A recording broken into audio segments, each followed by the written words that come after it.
Looks like I found the river. Now where's Gav?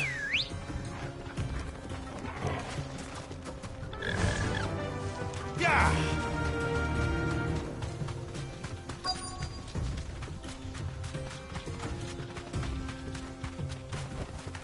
Be safe. Sorry to keep you, Gav. Better late than never. I've had a quick scout about, and I reckon round here's our best bet if we want to grab as much of this Stardust stuff as we can. Don't know what Blackthorn's planning to do with it, though. I asked over in Dalamil, and they seem to think it was worthless. But if Stardust is what Blackthorn wants, Stardust is what he'll get. There's plenty of the stuff lying about, just begging to be bagged. Then let's get bagging, shall we? We shall. Race ya.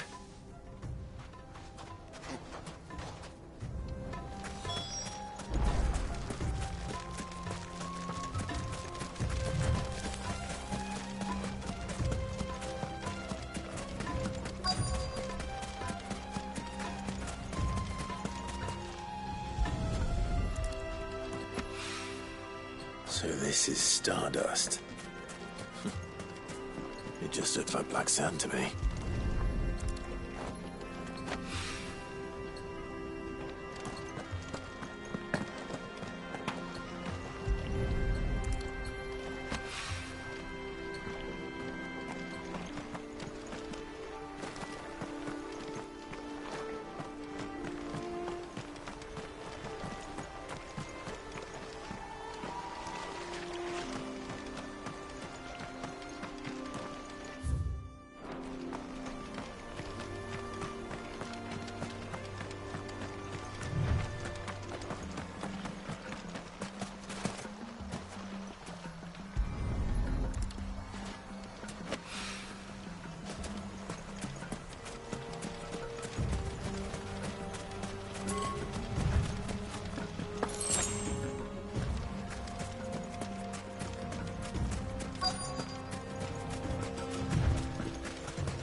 That should be enough for now.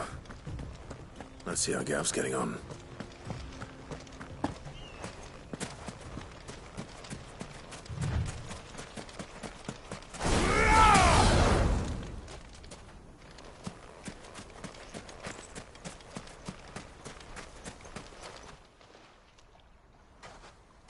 You finished?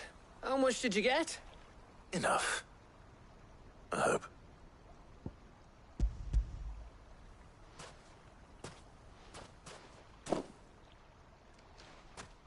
Oh, you win. That might even be enough for old Blackthorn. Hey, before we go, do you mind if we have a chat?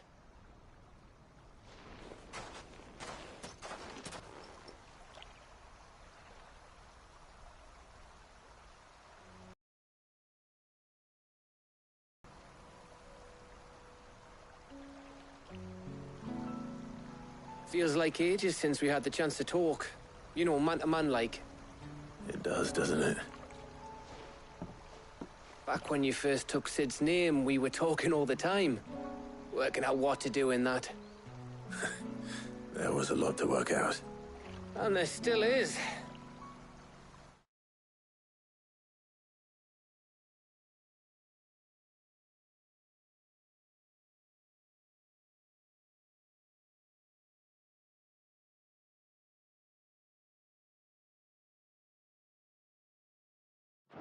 Those shoulders of yours starting to feel the strain? Hardly ever see you around the hideaway nowadays. Always on some errand or other. You can take a day off, you know. Well, says the man who spends most of his time behind enemy lines. Only 'cause you keep sending me there. I know I can count on you, Gav. Likewise.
So you keep sending me wherever you need to, and I'll keep going.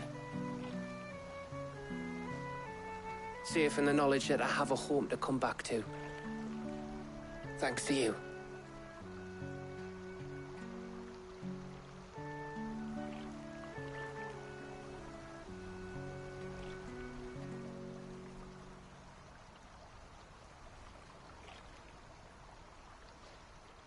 Right.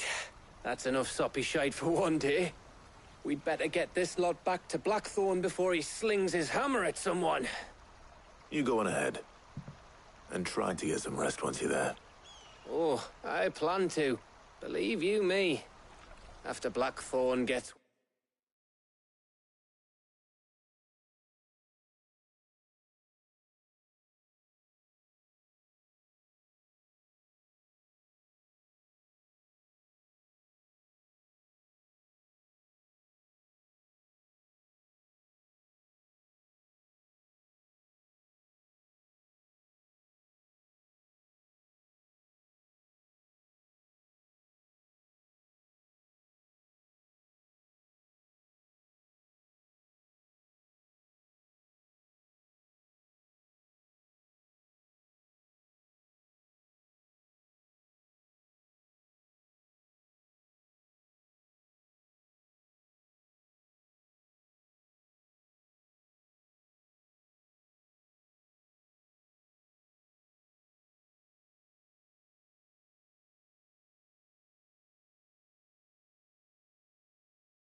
What he needs, of course.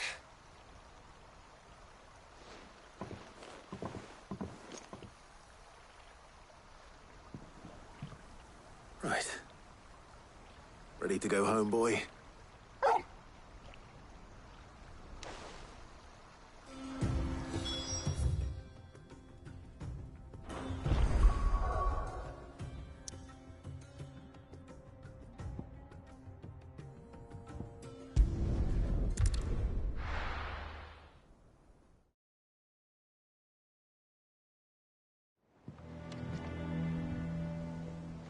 Let's hope this is all Blackthorn needs.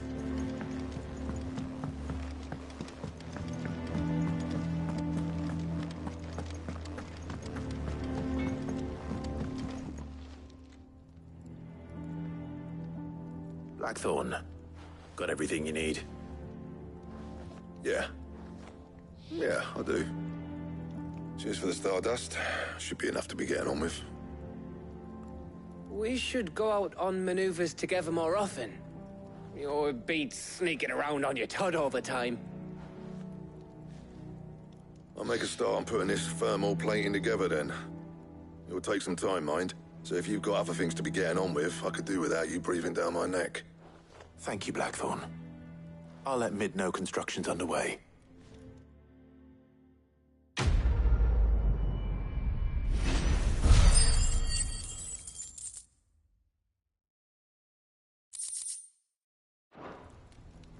Suppose we'd better be getting back to work too. Give us a shout if you need anything.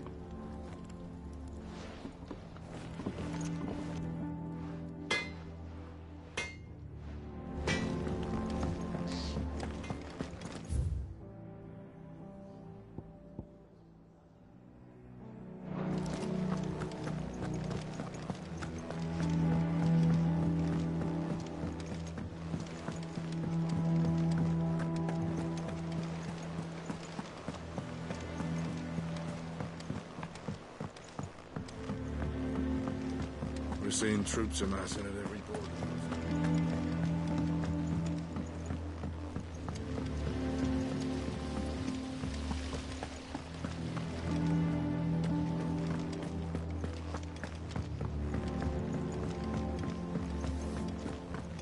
Think Mid might need some help. If I don't come up with something soon. You'll be pleased to hear that Blackthorn started work on the plating. Excellent.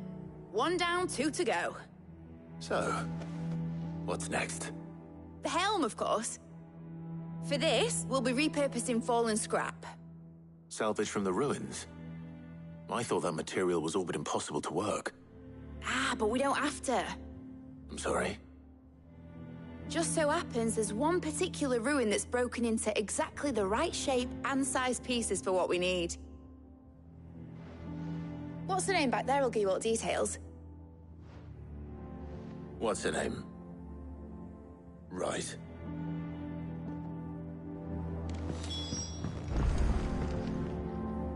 Oh, Sid, is this about the helm? Yes. Mid said I should speak with you. I'll show you the plans then. Here you see the mithril engine, in which mithril is burned to generate heat. That heat is then harnessed to produce motive force. Excess heat is dealt with by means of the thermal displacement stack, which disperses it into the surrounding air. Now, were we to rely on thermal plating alone to achieve this effect, the rate of excess heat buildup would far exceed the displacement coefficient of the plating. In other words, the reactor would overheat and eventually explode. This is where the helm comes in. It connects to the plating, you see, and serves as a sort of thermal sink to absorb all that excess energy. Our experiments have shown that fallen ceramics are remarkably thermophilic. They can withstand and absorb levels of heat far above anything we are able to make today. And not only that, they're also waterproof and immune to rust, making them the perfect material for our protective hood. Why? If sea or rainwater were to enter the reactor proper, it would vaporize instantly. The forces produced would tear the ship from stern to... You can stop there. I understand. Mid said we might be able to use parts of a fallen ruin. Where would I find it? Ah, yes. It's in Lorbert's Pass, near Lostwing. The thing is, well, I probably should have arranged to have the pieces we need brought here sooner. You see, a certain unwanted visitor has taken up residence there. It's no longer a matter of just walking in and taking them. It's, going to be considerably more dangerous than that. I see. Then I suppose I'd better deal with this unwanted visitor for you. Would that help? Oh, very much. Thank you, Sid. I'll gather my team and head there right away. We'll meet you outside the ruins.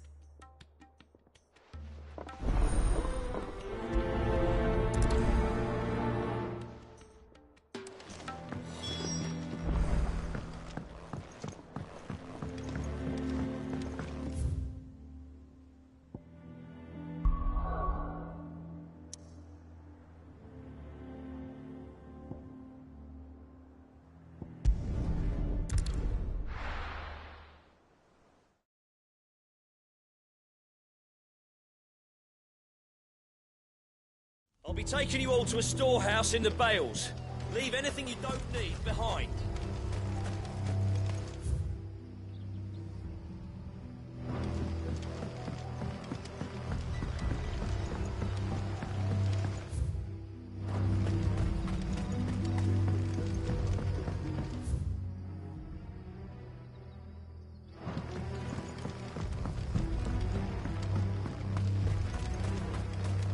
If you're ready, we leave at once.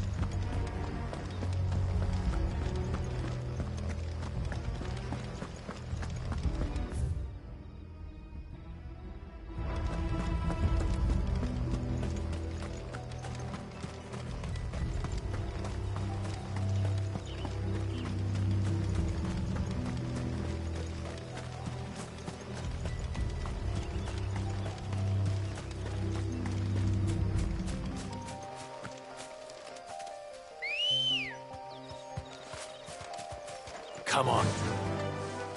Yeah!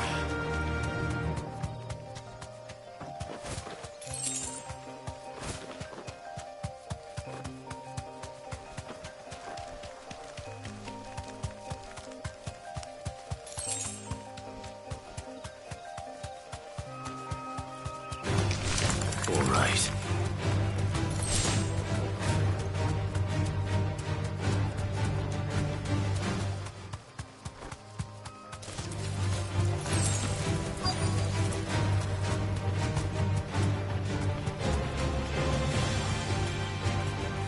You deserve a rest.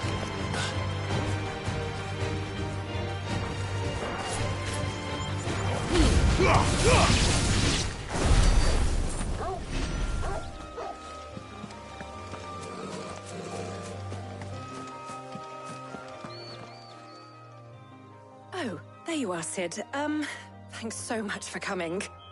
The, ruins are just over there, as is the creature I told you about, I'd imagine. Would you mind?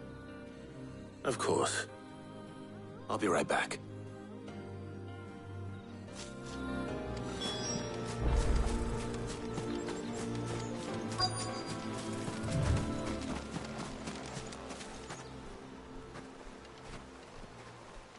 Anybody home?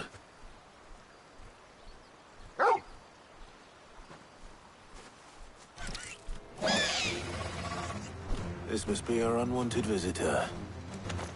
Time to go.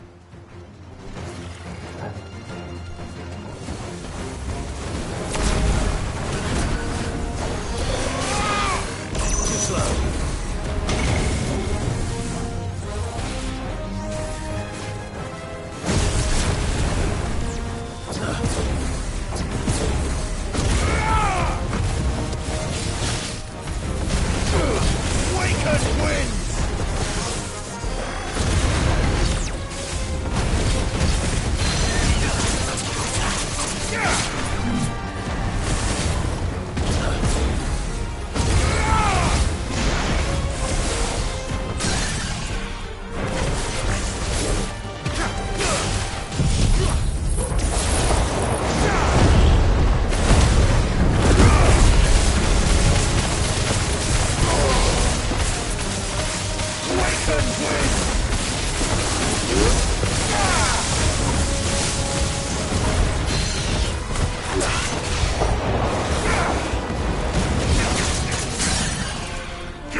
The things I do for you, Mid. Sid! Oh, thank goodness you're safe. You shouldn't have any trouble now. Indeed. Well, don't let us keep you. We'll, see that everything is transported safely back to the hideaway. All right. I'll let Mid know you're on your way.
We're seeing troops amassing at every border crossing.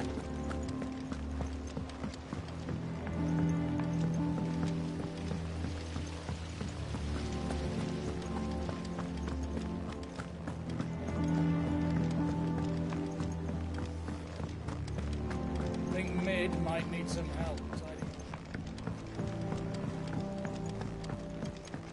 If I don't come up with something soon. Mid. Helena has recovered the material for the helm. She'll be along shortly. Excellent. Another job well done. And just one remaining. Right. Right, the shielding. This one's a bit of a bugger. How so? The plating's enough to stop the engines going pop, but those things will still be spitting out enough fire to set the rest of the ship ablaze. Which is why you need proper shielding. A prison for the dragon's breath that's blazing away inside. I thought a triple thick layer of tempered steel might do it. Or more of the stuff that the Fallen use, but they'd both be too heavy. The helm and the plating are bulky enough as it is. Add any more weight and the whole ship would be at the bottom of the briny before we'd even started. I need something light. But I've racked my brains and I just can't think what would do it. Well, if I were in need of obscure knowledge, I know whose counsel I would seek. Harpocrates. Tomes? Yeah, well, I'd thought of that, obviously. I've got all the details written down here. Can you take this to him, see what he makes of it? Right away.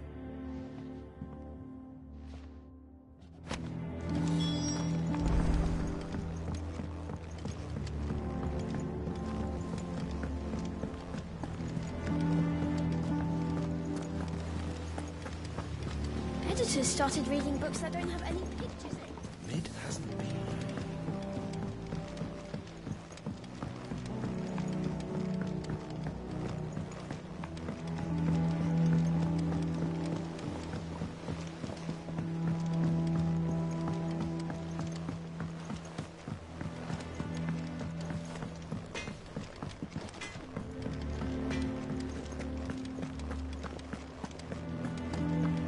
Thanks to Sid, the man.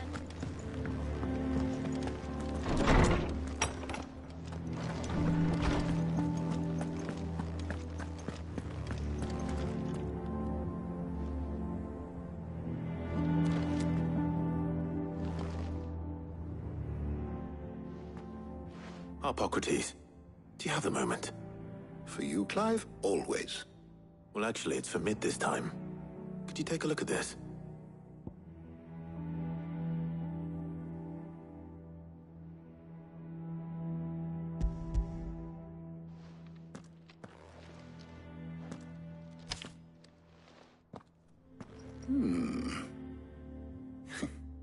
Shielding for a mithril engine. Whatever will that girl think of next? And what are these notes around the edges? She has some specific requirements for the materials. The shielding needs to be able to resist extreme heat on the inside, and yet remain cool enough on the outside not to set the ship alight, while also being light enough not to sink it. As you can imagine, she's struggling to find anything that meets her needs. I see. I wondered if you might know of a solution, or if you might be able to search the records for one. Perhaps it is not a different material she requires, but a different approach. What do you mean? Consider the lake we have made our home. Its blighted waters eat away far more quickly than fresh air. We have made a home here from those very materials nonetheless. We have. But Bardolph must varnish every board twice over to keep it from rotting. And Obelus complains that without a constant supply of pitch. I see. Early Gregorian histories speak of a preparation known as moon dew. It is said to be able to resist even the most ferocious flames. Before the dragoons tamed the worms and wyverns of the realm, nobles would daub their castle walls with it in order to guard against dragon fire. So if we could recreate it... It might be applied to some material or other in order to provide the protection Mid requires. As to how best to apply it and to what material, perhaps Bardolph and Obelus might be of assistance. I shall speak to them and see what wisdom they might have to offer.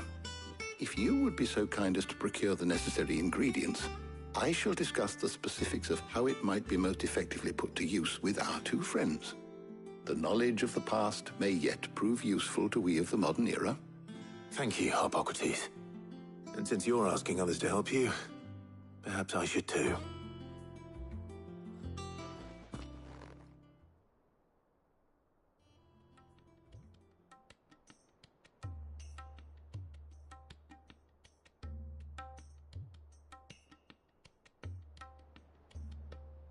So you need a hand, do you?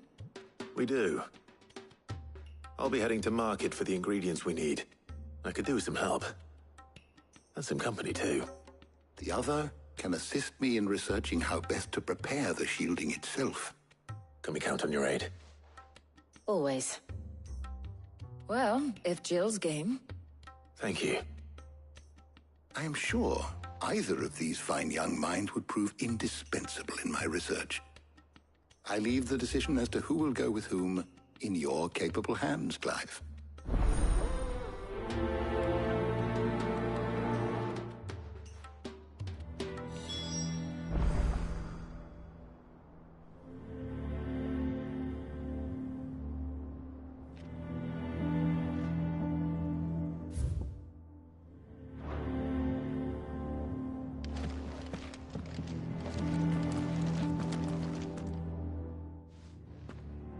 So, Clive, have you made your decision? Who will accompany you on your little excursion?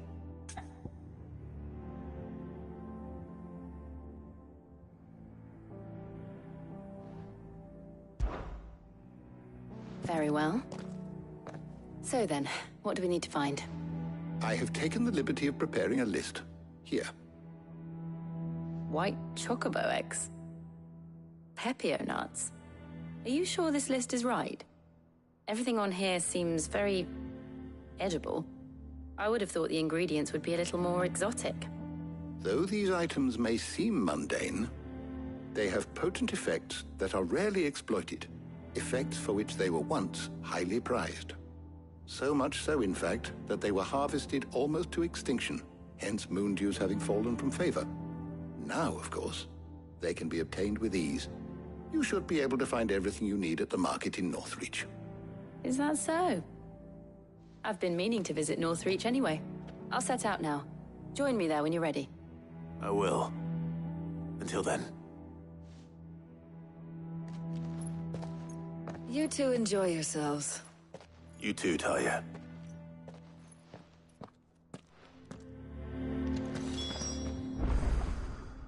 How good it is to see you, Clive. I have said it many times.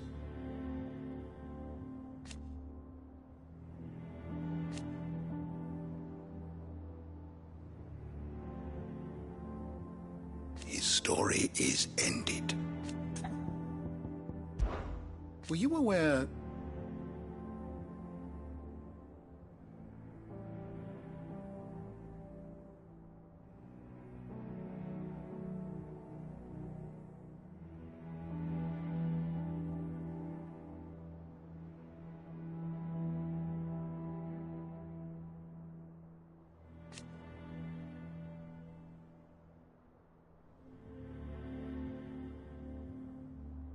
But what of the twins themselves?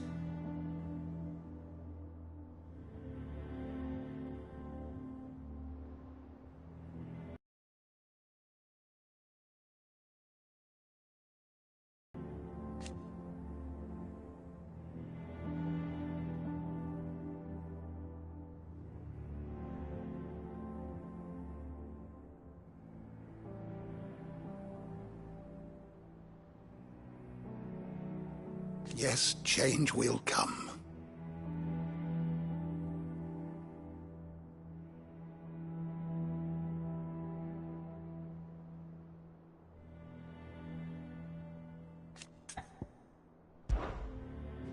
I have a few new notes that might interest you.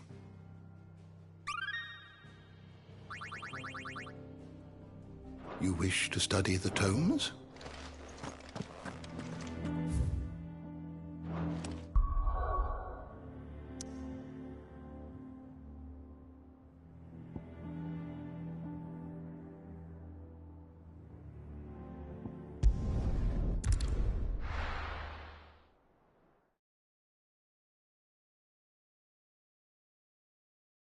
No. Where's Jill?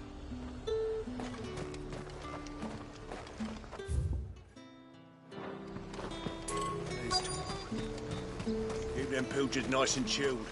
I won't have... Are those Pepio nuts? How goes the hunt for ingredients? I've only just started. I'm sure everything we need is somewhere amongst all these stalls, though. Why don't we split up and see? We'll take a couple of ingredients each. All right. What am I looking for? How about you look for the Pepio nuts and some garlic? I'll find the other things we need. We can meet by the gate when we're finished.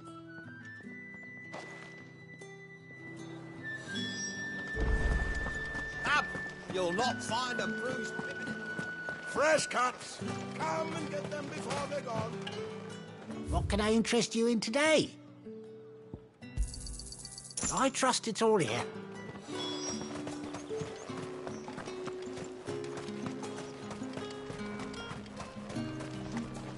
Buy, sell, or be gone. If that's what you want. That's everything. Let's see how Jill's getting on. All anyone ever wants anymore.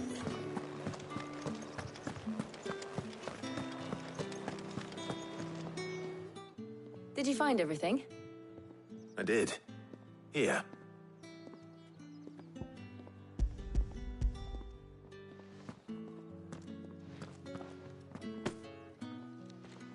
Garlic and Pepio nuts. Perfect.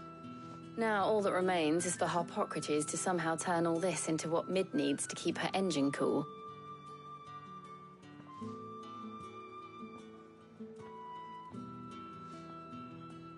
But before we head back, would you walk with me a while?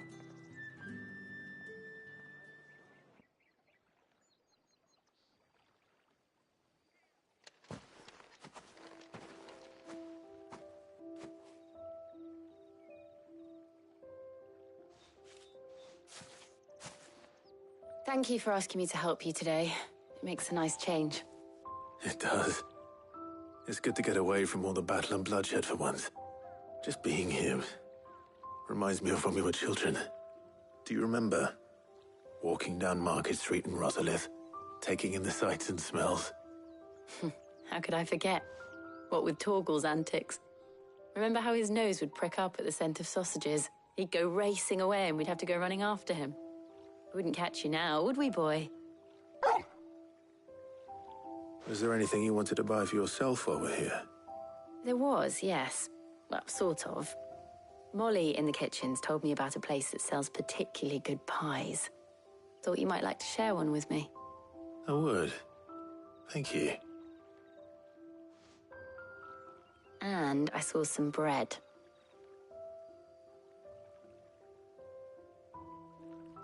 Big white cobs like the baker back in Rosalith used to make. What do you think? I thought we might get some soup to dip it in. But then I tried a slice of the butcher's dry-cured ham and it was just... oh. You all right? Sorry. It's just... you're right. I really do feel like a child again being here with you.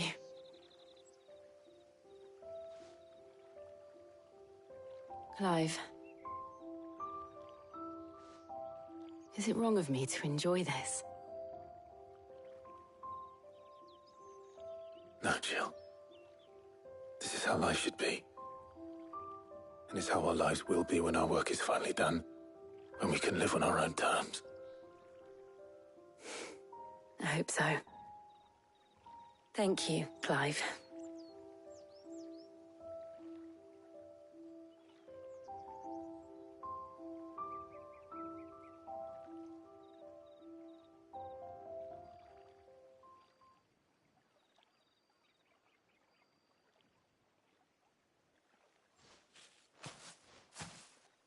Well, I suppose we better be getting back.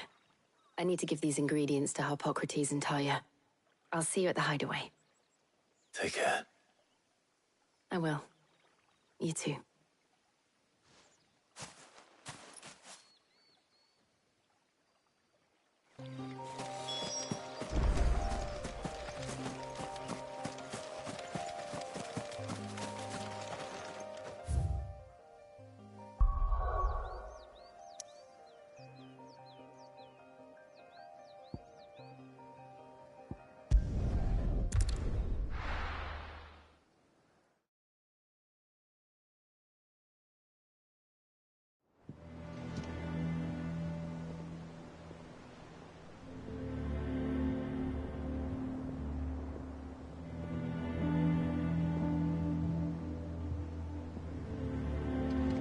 I wonder how Harpocrates is getting on with the moon dew.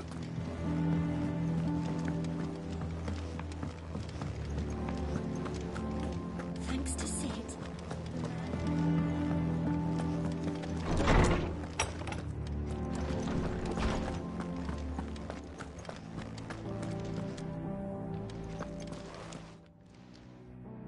How's work on the shielding progressing, Harpocrates? Well, very well indeed. And thanks in no small part to your kind assistance. I was just explaining to Talia how we might best go about preparing the moon dew. And now that we have all the ingredients, we may begin. You can count on me. I've mixed more than a few mysterious concoctions in my time. I'm sure you have. What about the shielding itself? Work is underway, under the watchful eyes of Bardolph and Obolus. Apparently, it'll be ready soon. Thank you. All of you. Right then. Jill, would you join me in the infirmary? Many hands make light work and all that. Of course.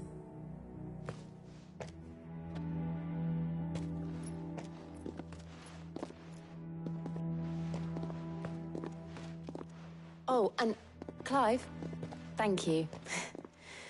It was nice, just being with you.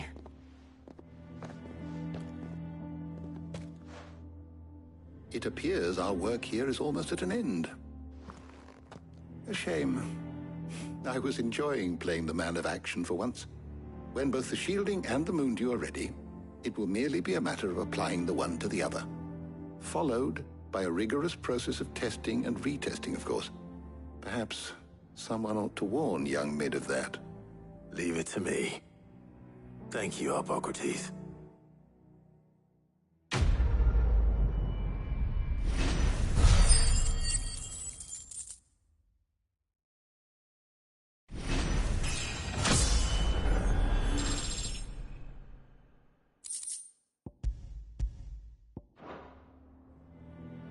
Well, I'd better go and give Mid the good news then.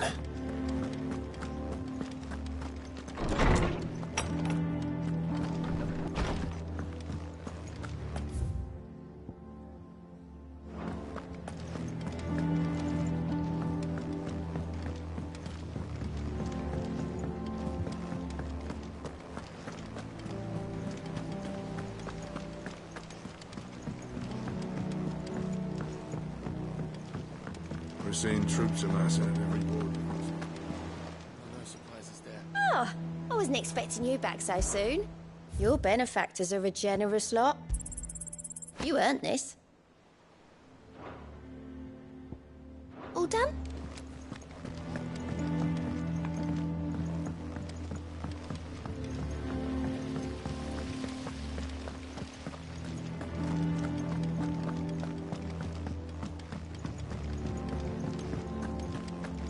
Think Mid might need some help.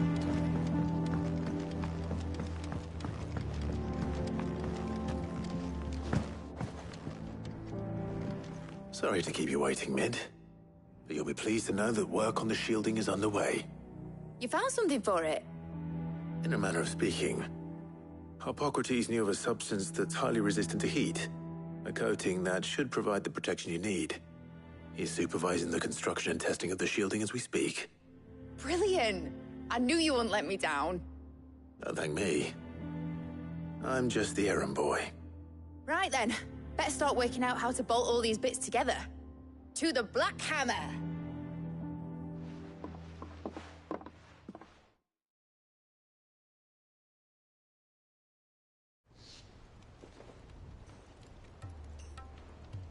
You know, when I got into the smithing game, I thought I'd be making swords and shields, not thermal bleeding didgeridoo-dahs.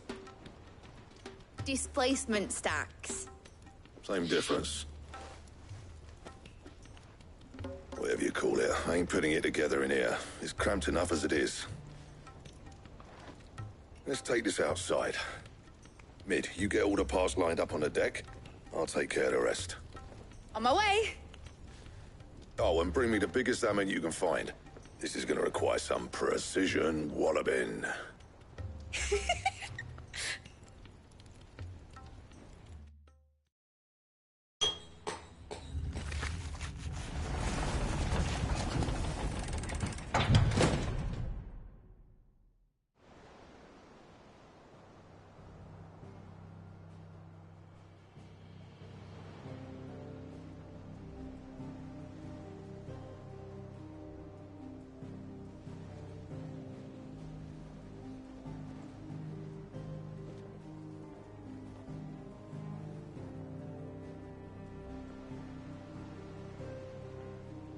It's finished! It's finally finished! Thank fuck for that. I'll be feeling my hammer arm for weeks. Thank you, Clive, Blackthorn, everyone. That's one down and just 3 more to go. I'm sorry. Oh, didn't I tell you? The Enterprise has 4 mithril engines, and we'll be needing a displacement stack for each. You don't mean... Don't worry.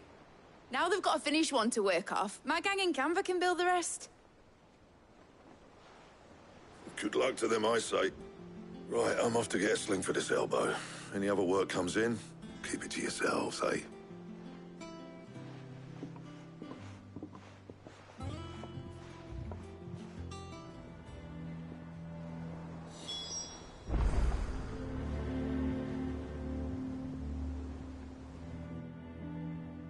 What's the matter?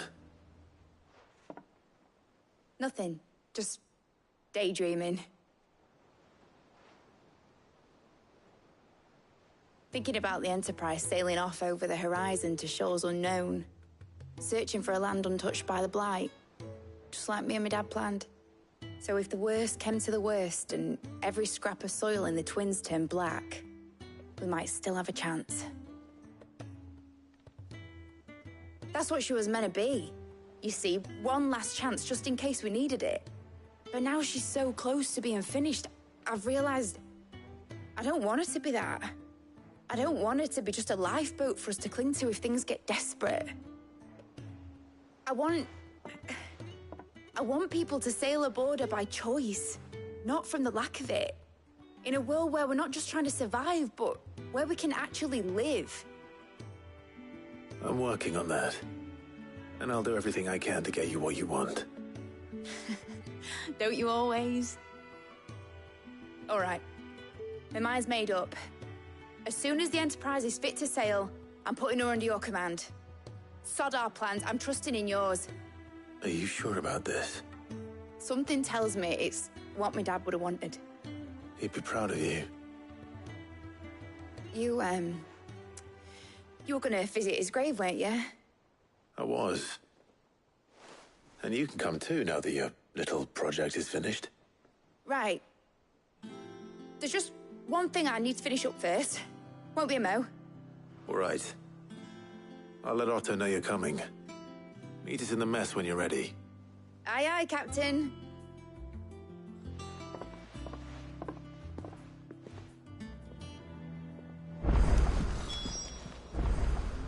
Is that...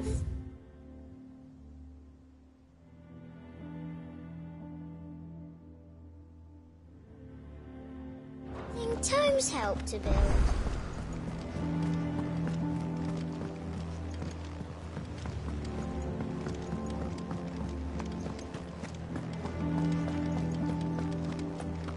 He cracked the crystal too.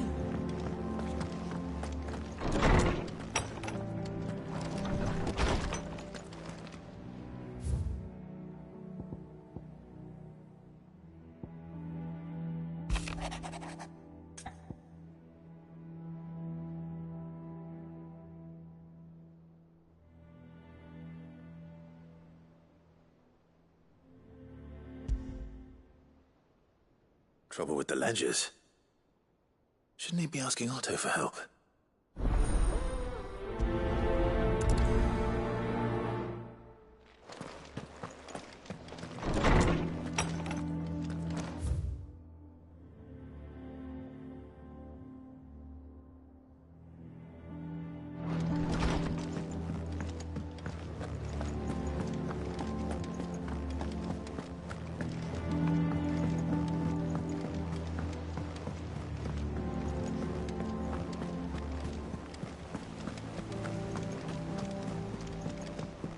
Mid told me she was building a ship.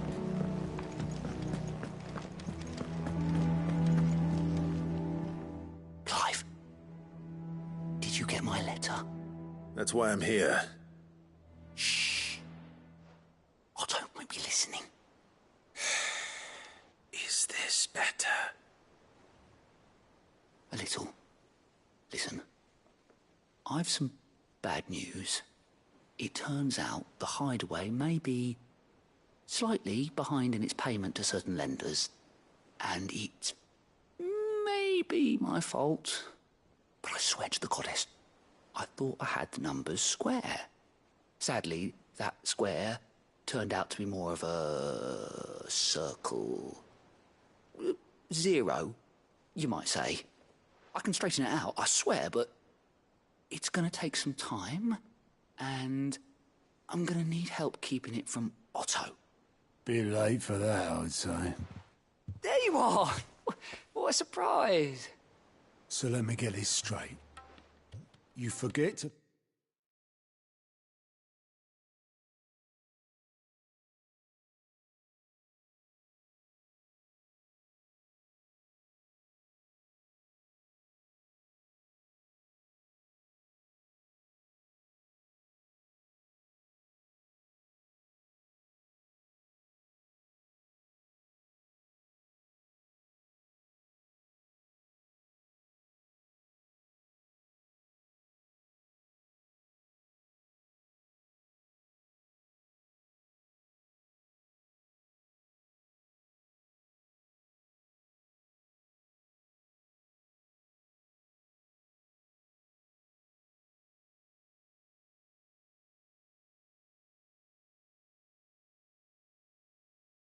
pay our lenders what they're due, and instead of coming straight to me, you get Clive to come to you.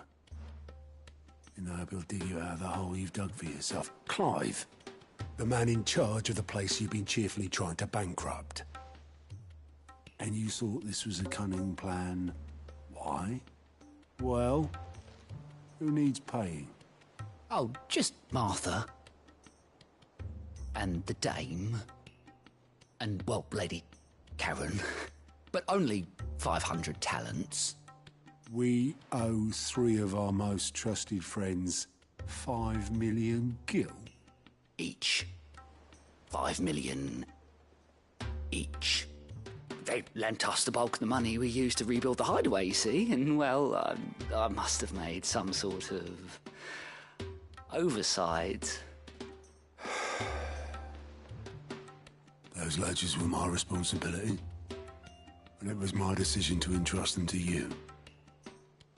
This is my fault. Do we have that much to hand? I can always ask my uncle. No, we don't. And no, you won't. We've lightened Lord Rosfield's purse enough. After the king's ransom we had off him, he deserves better than to see our begging bowl. Besides, we'll need to learn to stand on our own if we're gonna make this work. All right. But that doesn't mean you have to shoulder the burden yourself. Is there anything I can do to help? There might be. How'd you fancy taking these to Martha and the dame? Rocks. Rocks, he says. Worth 1,000 talents apiece, these are. A little something Sid and I set aside for when times got lean. And I reckon 15 million in overdue debt probably qualifies. I just hope our associates' eyes are a bit more discerning than yours. I'm sure there will be. Should be me making the rounds, really. But you know how it is with this place. Orders to bark, arses to wipe, and all that. I know. Which is why I don't mind going in your place. Go. Do you know why I only gave Master Clive here 2 star rubies? Because you'd rather Lady Karen killed me. Because I'd rather Lady Karen killed you. Yes. Well, I suppose this is goodbye then. Don't worry. I'm sure Karen will understand. Really? Do you think so? No, I don't.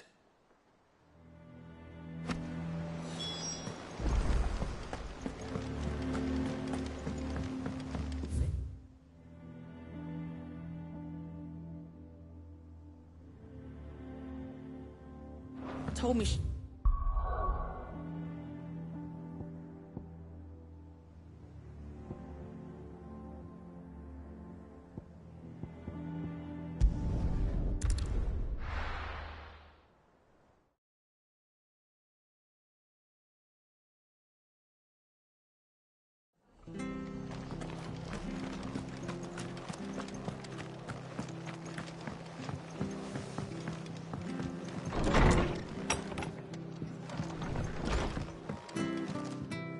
Clive, we weren't expecting you.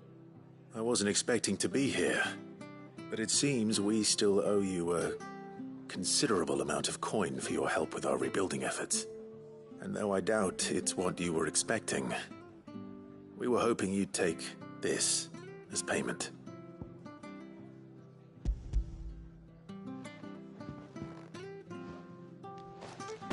A star ruby? I can't accept this. It's worth at least twice what you owe me. More if you can find yourself the right buyer. Think of the difference as interest. Interest?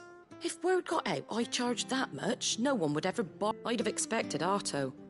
Bit much sending the Lord Marquis out to sell your debts, isn't it? The old goat working himself to death again.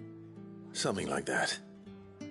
Most days I think he's the only reason the hideaway's still standing. Same as always, eh?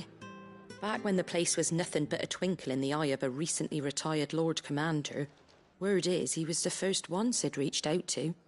Probably knew that without his strong arm and level head, the idea would never get off the ground. Sid may have been the face of the hideaway, but Otto's always been the backbone. And when Sid passed away, we were all worried that would be the end of it. That Otto would just give up. His death was hard on everyone. But it must have hit Otto hardest of all. But he didn't give up, did he? Quite the opposite, in fact. If I recall, he was the one who nominated you as Sid's replacement, and rallied the rest around you. I reckon what he saw in Sid, he saw in you too. And don't we all? Doesn't hurt that you're half as stubborn and twice as handsome, neither. That, and you keep good company. I suppose I do.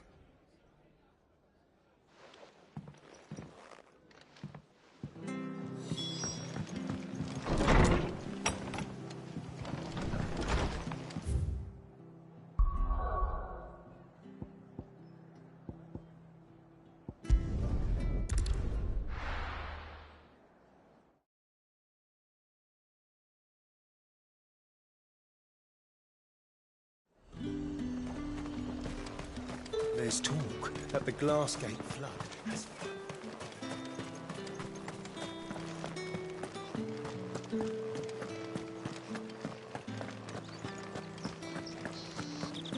Did you hear? The gates to heaven. I want to see you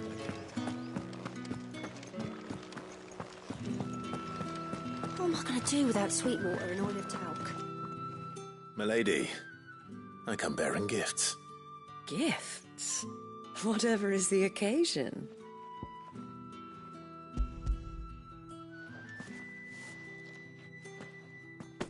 Oh my. Clive, you really have outdone yourself. Otto asked me to give it to you. To settle and to... Oh, I thought you might finally be warming to me. Tell Otto he can keep his baubles. I tried to tell him as much the first time around. The man owes me nothing. My contribution to the restoration effort was made freely and willingly. You once told me Sid did you a kind... I'd like to do this. And for Otto's. For all... It is. Otto is lucky to have you. I doubt anything could ever replace his son. But you and the others at the hideaway are the closest thing he has to family. Otto had a son. Long ago, yes. Sid told me Otto lost him and blamed himself for not being able to stop it. I don't know how it happened, whether there was anything he could have done, but it was clear that it weighed heavily on him. I didn't know. How could you have? I doubt anyone did. Besides Sid, I've never met a man more keen to bear his sorrows in stoic silence. An ill habit, given that both have always been surrounded by friends desperate to help them. I'm beginning to see that.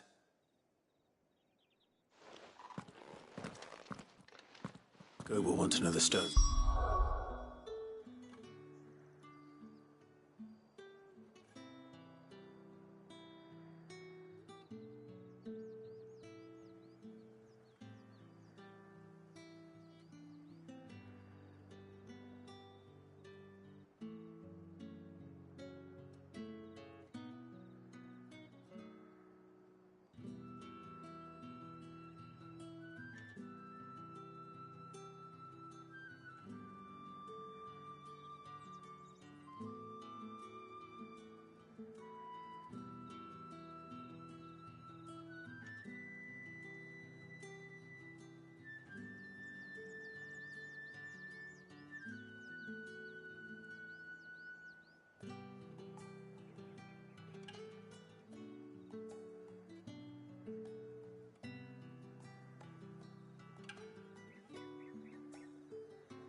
delivered.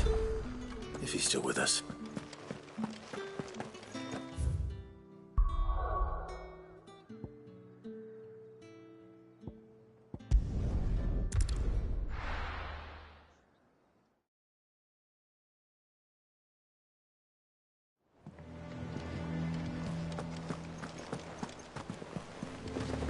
Is that the thing Tomes helped to build? Mid told me she was building a ship.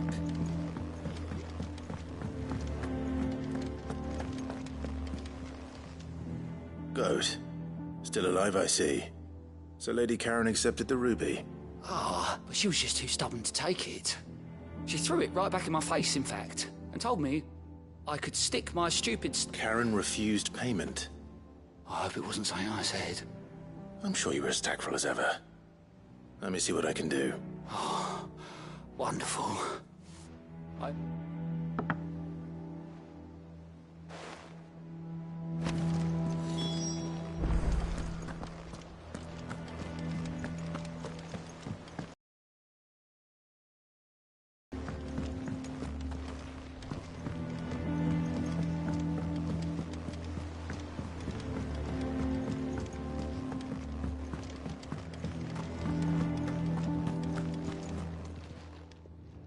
Lady Karen, Goat tells me you weren't happy with our offer. Would you prefer the debt was repaid in coin? What debt? I don't recall lending any of you lot me hard-earned gil. I may have tossed a talent or two in the Hideaway's coffers, but those were donations, and you can hardly call it charity if you go... Of course not. But one good turn deserves another. Surely you wouldn't shun the gratitude of a pauper who happened... Oh, so you're a prince? Fine. But I'm selling it and taking what I'm owed, then you're getting the rest whether you like it or not.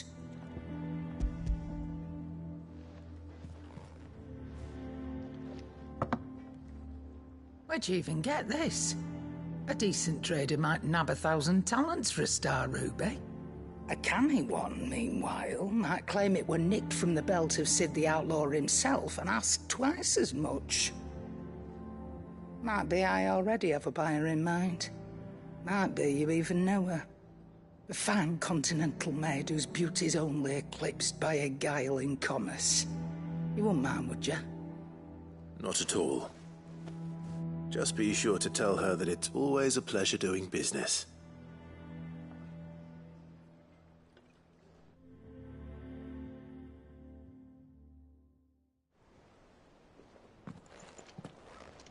I hear you ended up delivering all 3 stones.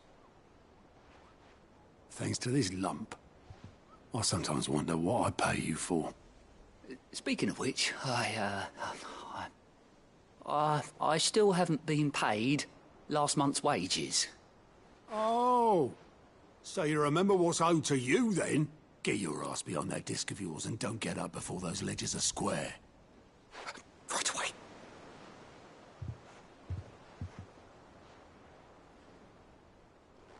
I've seen that before. Yeah. Plenty of times.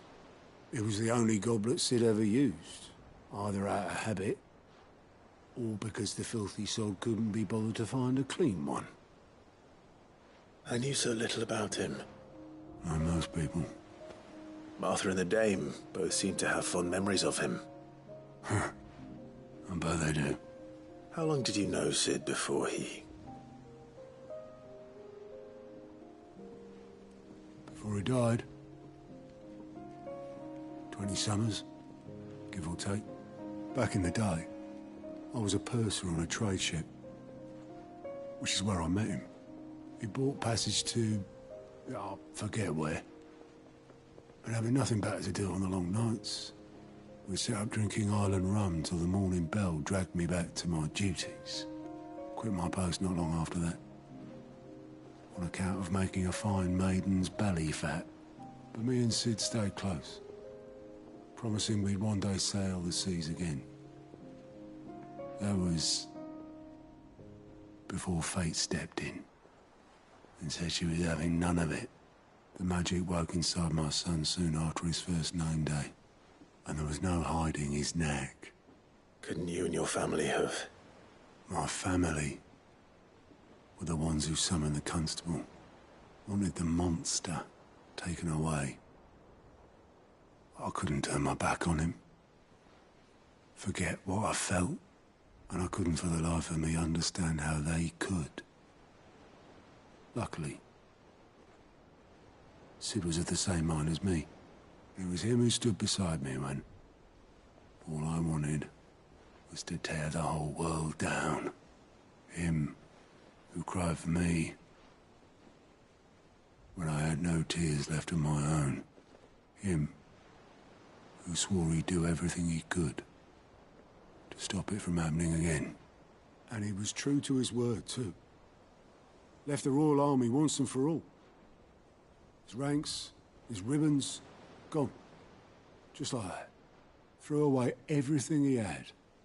All to right a wrong that no one else had the courage to face. I knew then I'd follow that man to the ends of the earth.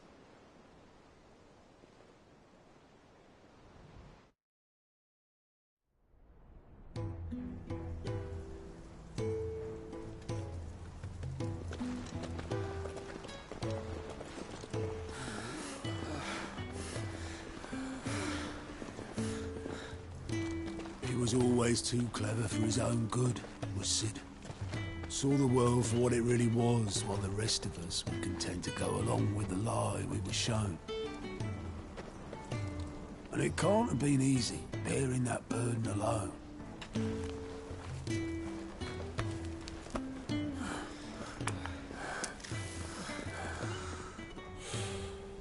But he didn't let it stop him. He never lost faith in what he believed was right. And that gave us faith in him. Faith he'd steer us true. So I swore to myself that I'd always be right behind him, ready to catch the stubborn sod, if ever he should fall.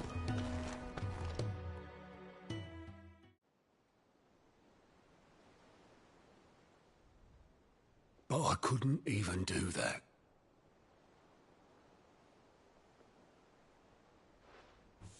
Ignore me. Just the ramblings of a tired old man. Leave that lot. I'll tidy it up in a bit.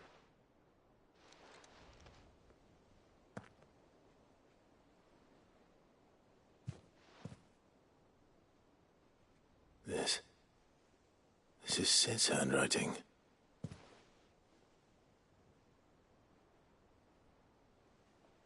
Dear Otto. I may be drunk, but I wanted you to know this place would be fucked without you. Love you, you grumpy old sod.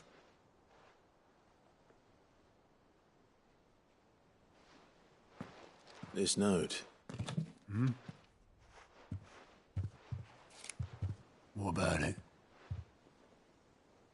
Sid was right. Without you, we'd all be lost.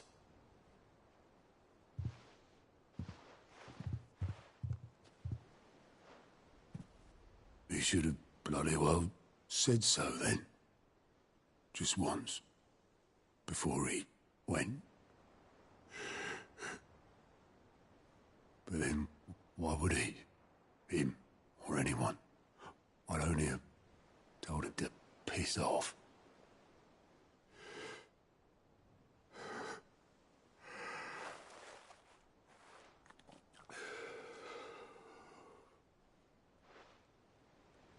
You're wrong, though.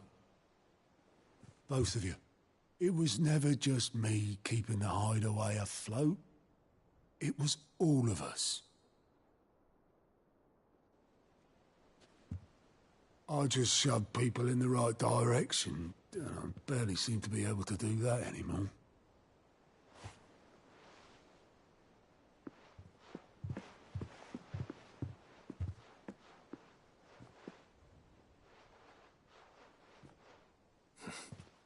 Would you rather go at the helm?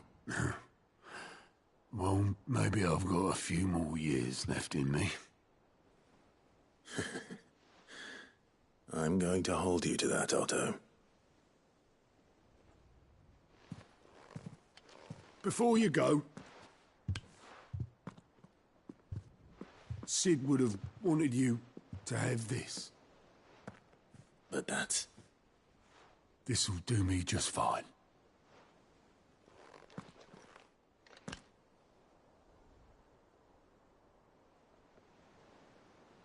Thanks for the ray of sunshine. I'll see if I can't pay you back. Already have.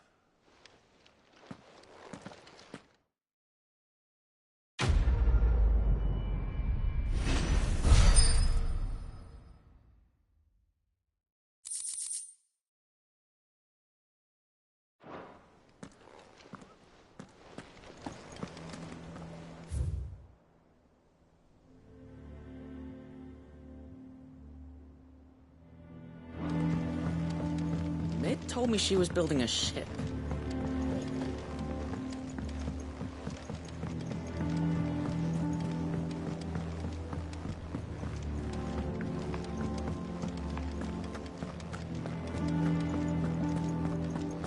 He cracked the crystal too.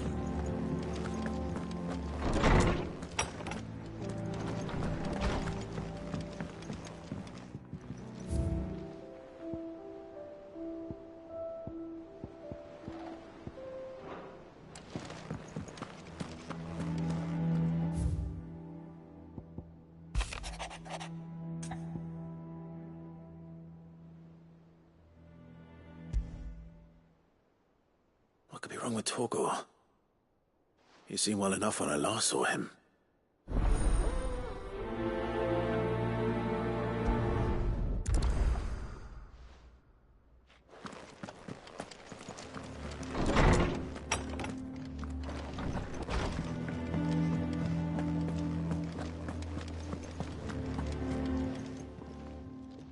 I got your note. You think something's wrong with Torgor? So you can read. Congratulations. But I didn't say I were wrong with him. I said something weren't right. He's not been eating me treats. He used to love cracking the bones from Molly's boiled brown, but now he won't so much as look at them. Didn't like him. Which is why I'm of a mind that his mind's on something else. You've not been working him too hard, have you? No harder than usual. Is that it, boy? Do you need a rest? What was it you said he was? A frost wolf? That's what the lawsman seems to think. Then maybe this all has something to do with whatever it is that's woken inside him. I suppose things have been different since Rosalith. Perhaps Hippocrates knows something. Instead of everything, you mean? Perhaps.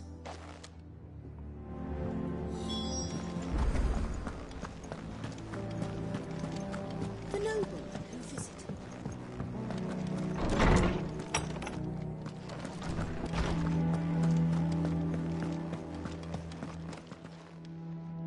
Lawsman, I need to ask you about Torgor. Something's not right with him. He isn't ill, is he? I don't think so. But according to Lady Karen, he seems to have lost his appetite, which is certainly a new development. She says he's hardly been touching his bones of late, and she believes it may have something to do with what happened at Rosalith Castle. I rather think she might be right, though not about his appetite. All canids are instinctively inclined to crack open bones for the rich marrow that resides within, and I see no reason why a frost wolf should be any different. Accordingly, I suspect it is not a lack of appetite that afflicts Torgor, but a surfeit of it. If we assume that his newfound magics require additional nourishment to sustain, it may well be that the bones Lady Karen is accustomed to providing are no longer sufficient. Frost wolves, after all, habitually prey upon far larger animals, whose bones may yield altogether different nutrients. As to where one might find a suitable substitute, some antelopes that graze the meadows of eastern Rosaria have been known to grow to a size more than double that of their lesser cousins. I don't recall ever seeing any that large. And little wonder. The oldest and largest such creatures rarely leave the safety of the highlands for fear of predators. The last elder antelope sighting I recall hearing about took place near Cressida, and that was long before the village was abandoned. Even so, it seems like a good place to start. Good hunting, Clive.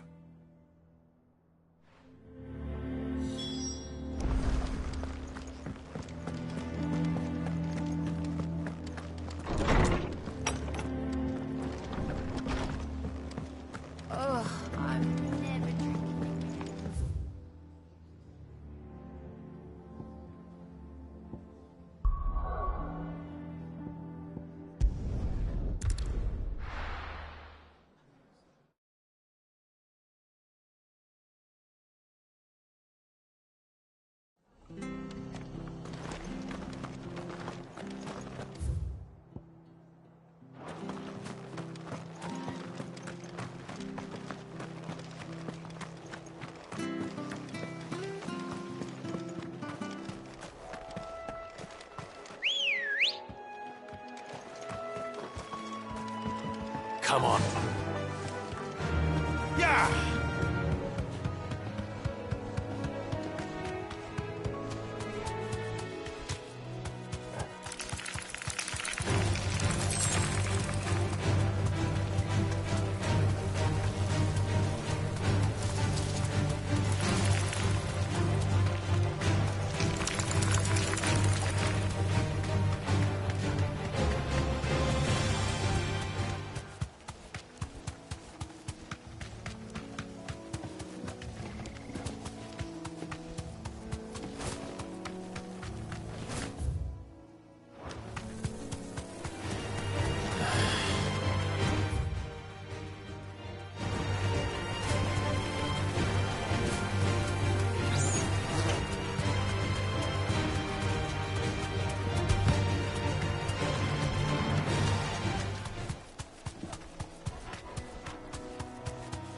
Well, it's certainly quiet. If I were a giant antelope, it seemed like just the place.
I will find one bigger than that. You hungry, Torgal?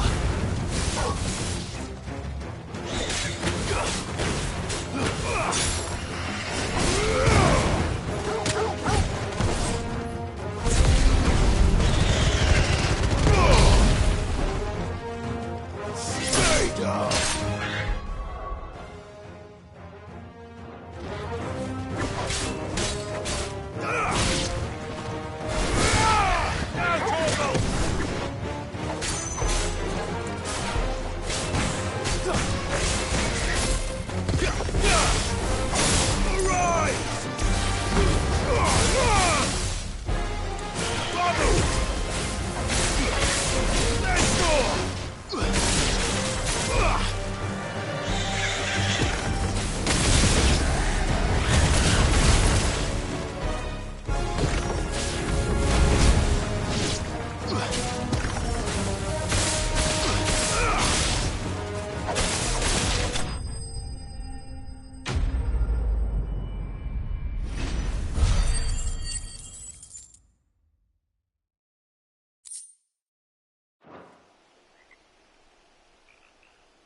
Now...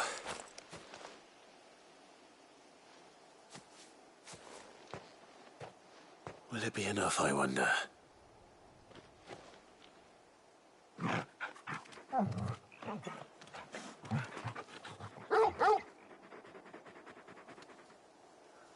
I say that answers my question.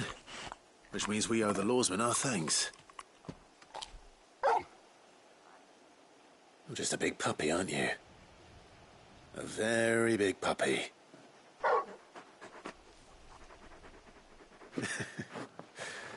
You do know you can take that with you, Torgal. Lady Karen will be relieved to hear you've got your appetite back. Come on, boy.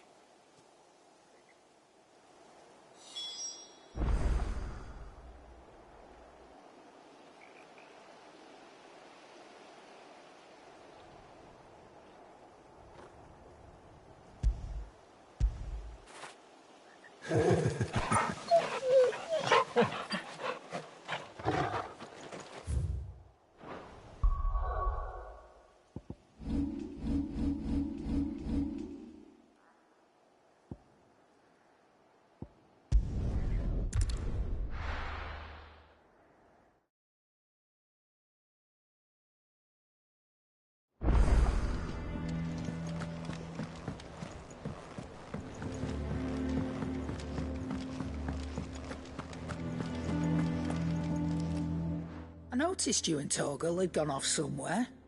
Take him for a walk, did you? You could say that.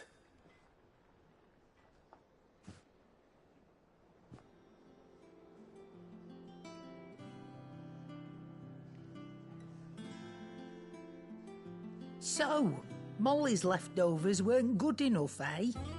That'll teach me for treating you like you're still a pup.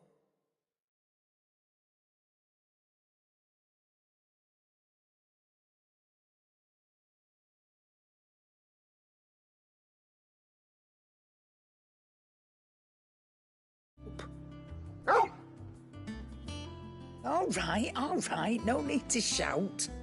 Now we know what you're after, I can see about getting some in. Speaking of which, I brought one for later. Can I leave it with you?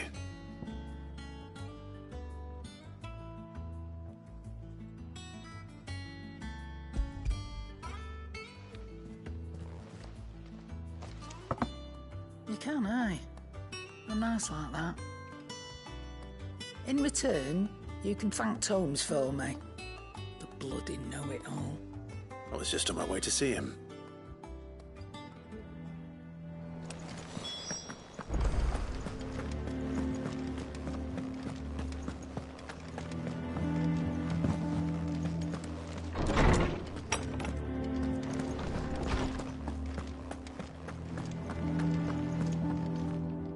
Ah, Clive. Were you able to locate your quarry? We were indeed, Lawsman. You pointed us in exactly the right direction. And Torgal's been a very happy hound ever since. Very good, very good. Lady Karen sends her thanks, by the way, for your part in solving the mystery. Ah. But that reminds me. After your last visit, I found myself pondering Torgal's talents. Do you recall our conversation concerning Lady Jill's role in Torgal's transformation? About how she somehow woke the power within him. Precisely that. A reasonable conclusion, I thought. But one which raised certain questions in my mind.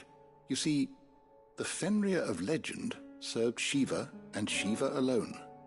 And while the powers attributed to him are certainly impressive, the records imply they are somewhat different in nature to those you described Torgal as having used. What are you suggesting? That Torgal may be the beneficiary of more than one icon's power. Consider that in addition to Lady Jill, he has served as a loyal companion to you, your brother, and even the late Cid. In short, the icons hitherto near at hand, or should I say at paw, have been diverse and plenty, and that number has only grown as the realm's dominance have fallen to your sword. One can but speculate as to how all of this has affected Torgal. He has seemed more fierce of late. And if I am not mistaken, he will grow fiercer still. We are fortunate indeed to be able to count him amongst our allies and not our adversaries. Oh, he's more than an ally. He's a friend.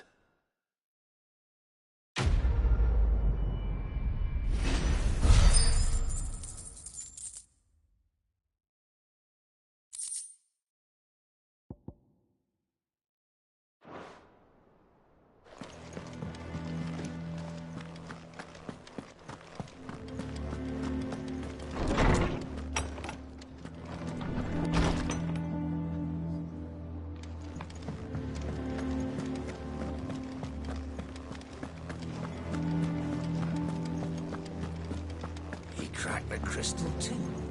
You joking?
Hopefully it's nothing. But I should speak to Blackthorn just in case.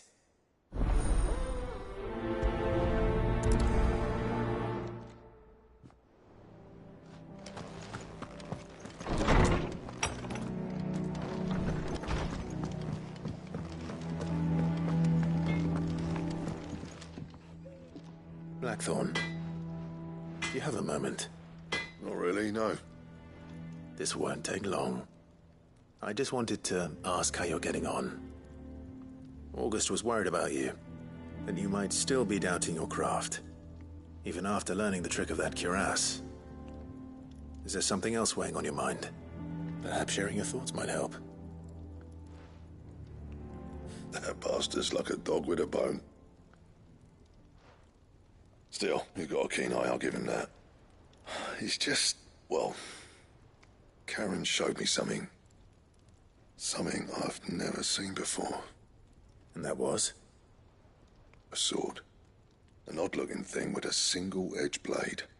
The metal itself wasn't anything to write home about, but fuck me. The edge on it. You could slice a man clean in two with a weapon like that, and he'd be halfway home before he even realized he'd been cut. So that's what's troubling you? Nah. Not troubling me exactly. More distracting. Can't stop thinking, how do you get an edge that sharp? It's driving me mad. And if you knew how to do it, we could arm the curse breakers with even better blades. That's about the size of it, yeah. I'll see what I can find out. Sharper swords are always welcome. And we can't have our master blacksmith being distracted. You're a soft touch, you know that. But I can't say I'm not grateful for it. Good luck, eh? Thank you. Let's see what Karen knows about this sword.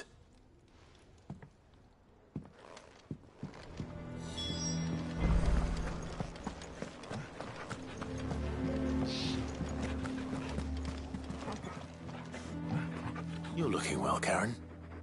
What do you want? Out with it. I want to know about the sword you showed Blackthorn. Single-edged and extremely sharp. Running.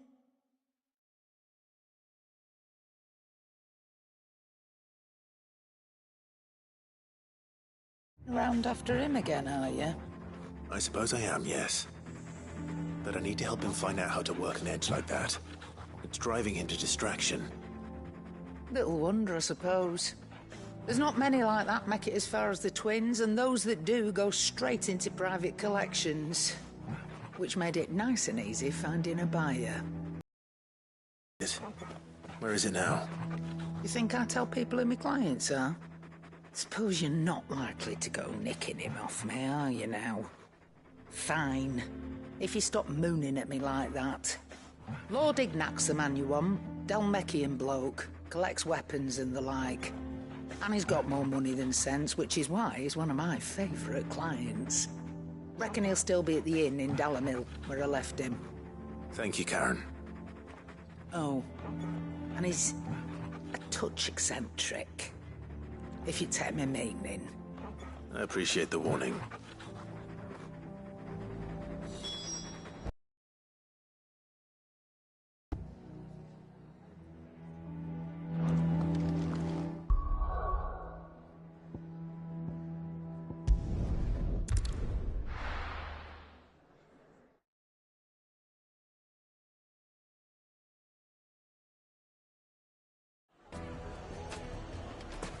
People take notice of wealthy men. Shouldn't be too hard to track down Karen's collector. Its fang is gone. The whole mother crystal gone. What are we gonna do?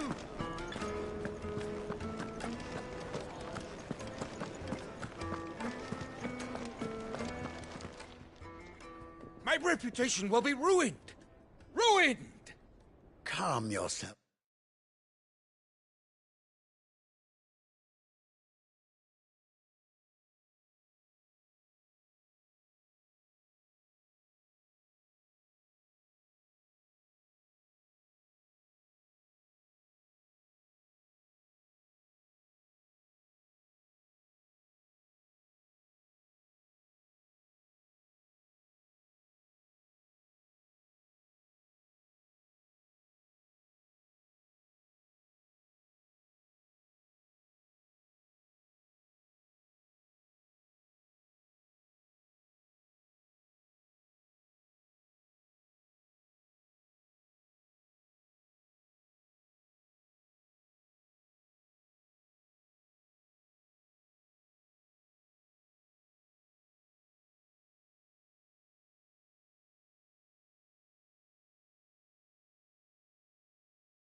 Lord Ignac, I beg of you, before you do yourself a mischief.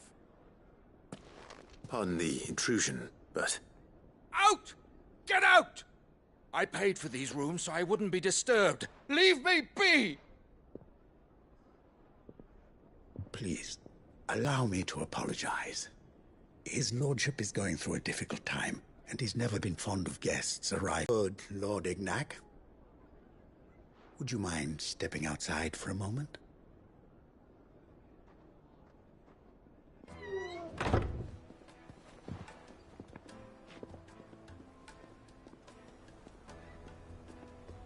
I'm sorry if I've caused you any trouble. That? No.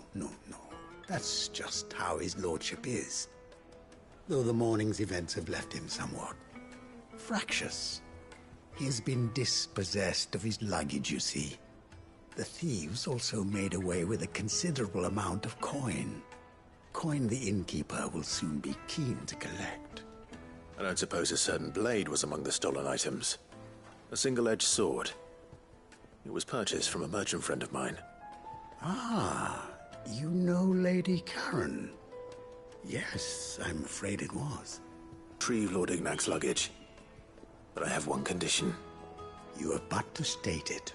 You are welcome to anything that is within my... A few minutes should be enough. Then I'll be on my way. A condition I would be a fool to refuse. Of course, you shall have your audience. I don't suppose you saw where the thieves went? I did not, no. though some discreet inquiries made on his lordship's behalf mean that I know where you might find them. The bandit's bed. Every ill-gotten coin in Dalamil is said to pass through that disreputable corner of the Valcroy. And that's where I'm heading. I shall speak to Lord Ignac in your absence, and arrange for an audience upon your triumphant return. That will be very kind of you. Farewell, and best of luck.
All right.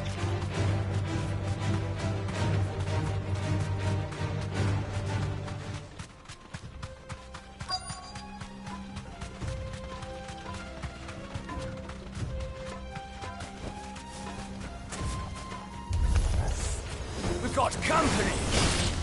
Come on, lads, let's tear the bastard's head off!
This must be Ignac's luggage.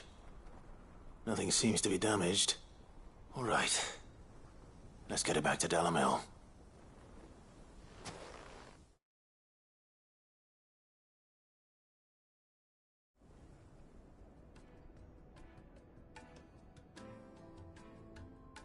I hear I have you to thank for the return of my effects.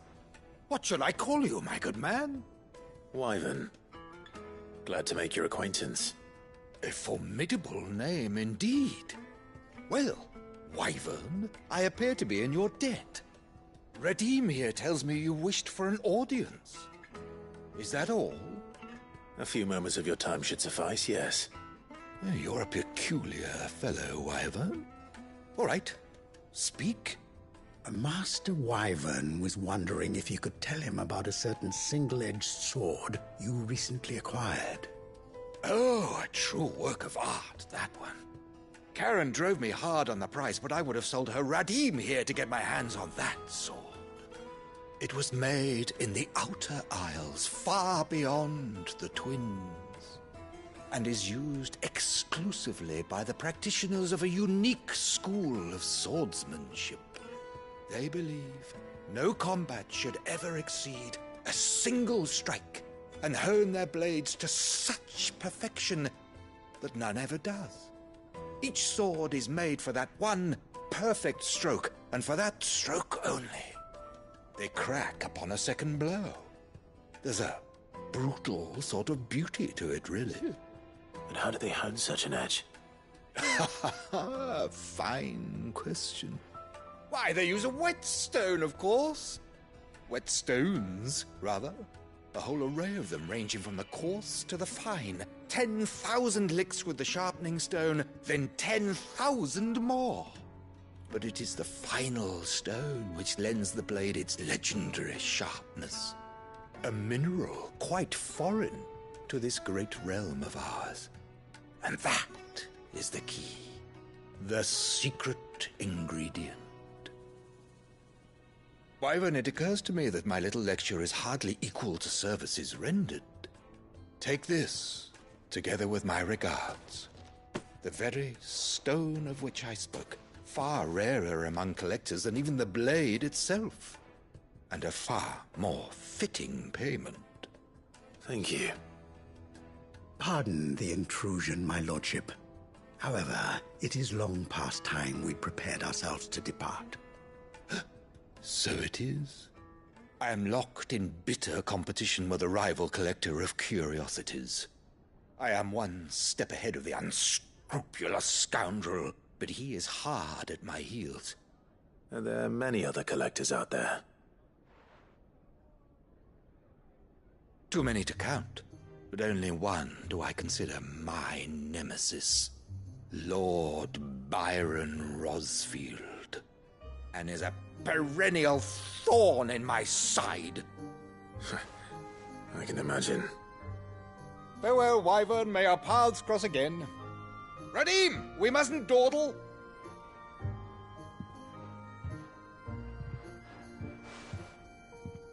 Rather taken with you, Master Wyvern. Thank you again for your assistance. Coming, my lordship. I'll be right there.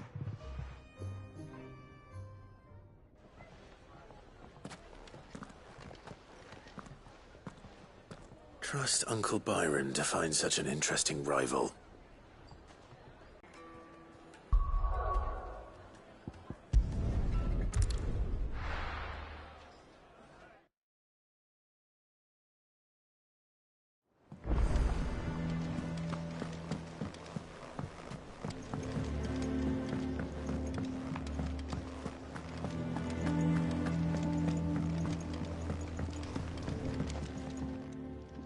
Sorry for the wait, but hopefully you'll agree it was worth it. You learned something about that sword, then? I did better than that.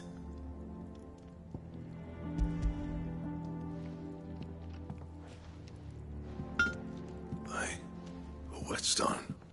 Yes. But not one you'll find anywhere in Valisthea.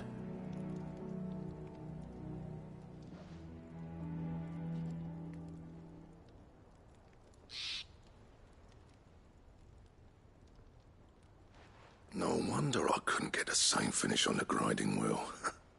One hit and all done, eh? Might not be so bad if all you ever fought were duels. Good luck on the battlefield. Your second opponent would be your last, no matter how good you were. Even so, is there some way it could be used to give the Cursebreakers an edge? I think so, yeah. With this whetstone and the right kind of steel, I could probably even make a twin of the blade that rattled me. But there'd be no replacing this little rock once I worn it down to a sliver. I reckon we get a dozen swords from it, if that. Swords that the Cursebreakers wouldn't know how to wield properly, and that would see them through a single fire piece. Nah, no point trying to copy that thing. Be about as much use as a wax anvil. But finishing our blades with a whetstone this fine, now that's something to consider. And what's finer than fallen masonry, eh? Or more hard-wearing, for that matter. Just imagine it. Good Valisthean steel with an edge as sharp as any found in the Outer Isles. I won't make a copy, nah. I'll make something much better. I'm sure the Cursebreakers will be delighted. Just don't push yourself too hard. Don't you worry about me, sunshine. I've been working day and night since I was half your age. and I'll still be here when you're long gone. Hey, thanks, Clive. I mean it. I owe you one. August too. It's good to know someone's looking out for me. He'll be happy to hear you said that. And I'll see that my debt to you's paid. First new blade I make's got your name on it. You come and find me when you've got the materials. All right. I will.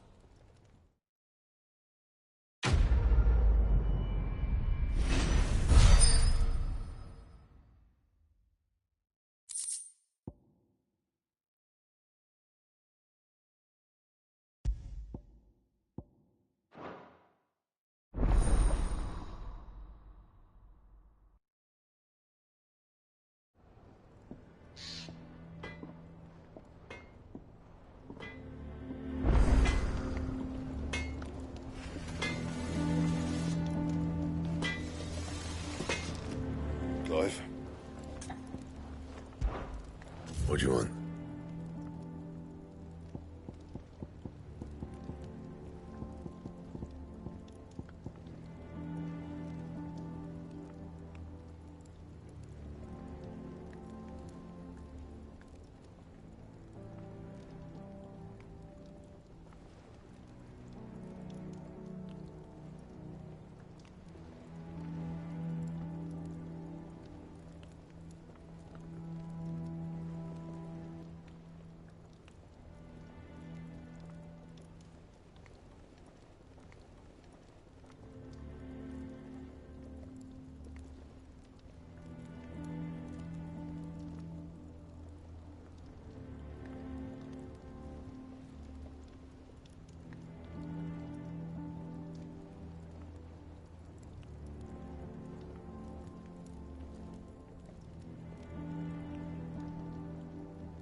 And?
enough of you, are there?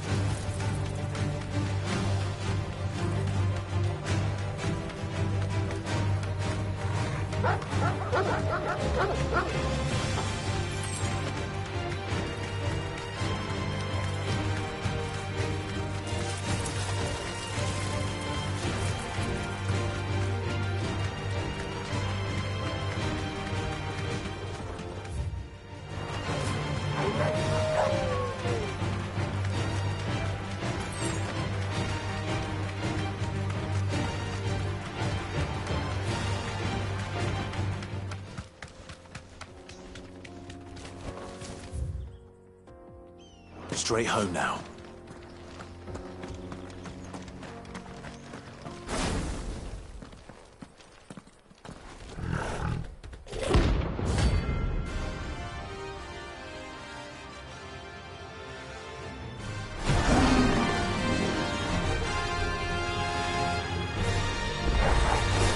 Playtime for the pack, is it? Let me introduce you to mine.